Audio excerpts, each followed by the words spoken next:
Imagine a letter that destroys itself the moment anyone other than the intended reader opens it.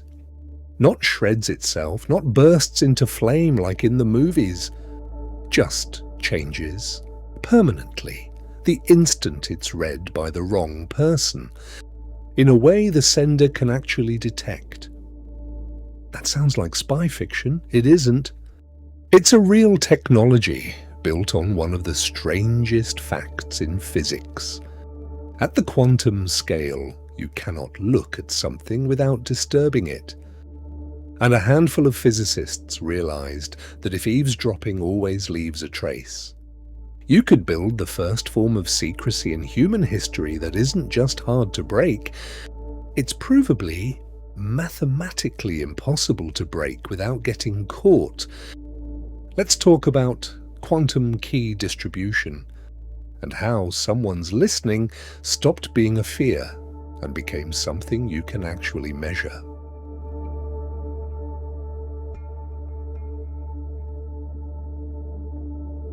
Here's an uncomfortable truth about basically every encryption system humans have ever built, going back thousands of years. It's not that the secret can't be broken. It's that it's really, really hard to break, given current technology. Ancient Rome scrambled messages with simple letter shifts. World War II ran on the Enigma machine, cracked with enough cleverness and enough machines. Even today's internet encryption, the stuff protecting your bank details right now, relies on math problems that are just extremely slow for computers to solve. Not impossible, slow. And that's the catch. Every lock we've ever built assumes the thief just doesn't have a good enough set of tools yet. Faster computers, smarter algorithms, or, looming on the horizon, a working quantum computer. And a lot of today's unbreakable encryption stops being unbreakable at all. It just becomes a math problem someone finally has the horsepower to solve. So here's the actual question this video is chasing. Is there a way to send a secret that isn't just hard to break, but structurally, physically impossible to intercept without the sender knowing? Turns out yes, but it doesn't come from better math, it comes from weirder physics. The trick starts with a genuinely strange property of quantum particles, usually photons, tiny packets of light. Photons can be prepared in a state called superposition, where a property like polarization isn't fixed to one value until it's actually measured. Before you check it, it's not secretly one thing hiding from you. It's meaningfully undetermined in a way that doesn't have a good everyday analogy. Now, here's the part that makes this useful for secrecy. Measuring a quantum particle isn't a passive act, the way glancing at a locked box is passive. Measurement actively disturbs the thing you're measuring, and critically, if you measure it the wrong way, using the wrong basis, you don't just fail to learn the value. You actually change it randomly, and there's no way to undo that or hide that it happened. So imagine two people, call them Alice and Bob, which is what physicists actually call them, for some reason, who want to share a secret key made of photons. Alice sends a stream of photons, each prepared in one of several possible states. Bob measures them. Now imagine someone else, Eve, the eavesdropper, tries to intercept the stream in the middle, read the photons, and pass them along so nobody notices. The problem for Eve is that she doesn't know which basis to measure in either, and guessing wrong roughly half the time scrambles the very photons she's trying to sneak a look at.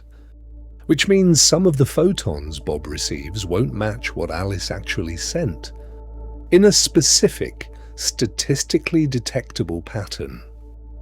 Alice and Bob don't need to catch Eve in the act. They just need to compare a small sample of their results afterward. And if the error rate is higher than pure quantum randomness would explain, they know, with real mathematical confidence, that someone was listening. And if no one intercepted it, the error rate stays right where pure quantum randomness predicts it should. Alice and Bob throw out whichever photons happen to be measured in mismatched bases, and what's left becomes a genuinely random, genuinely secret shared key, one that no third party could have copied along the way without leaving unmistakable fingerprints. This isn't a thought experiment sitting in a physics journal somewhere. Quantum key distribution has been built, tested, and deployed. Fiber optic QKD links exist between banks and government facilities in several countries. And in 2017, China's Misha satellite successfully distributed quantum keys between ground stations over 1,000 kilometers apart, demonstrating that this works not just across a lab bench, but across actual sky. It's not perfect. Real-world systems have to fight signal loss over long distances, imperfect equipment and clever side-channel attacks that target the hardware rather than the physics itself. A determined attacker doesn't need to break quantum mechanics if they can tamper with a poorly shielded detector. So, theoretically unbreakable and practically unhackable aren't quite the same sentence yet.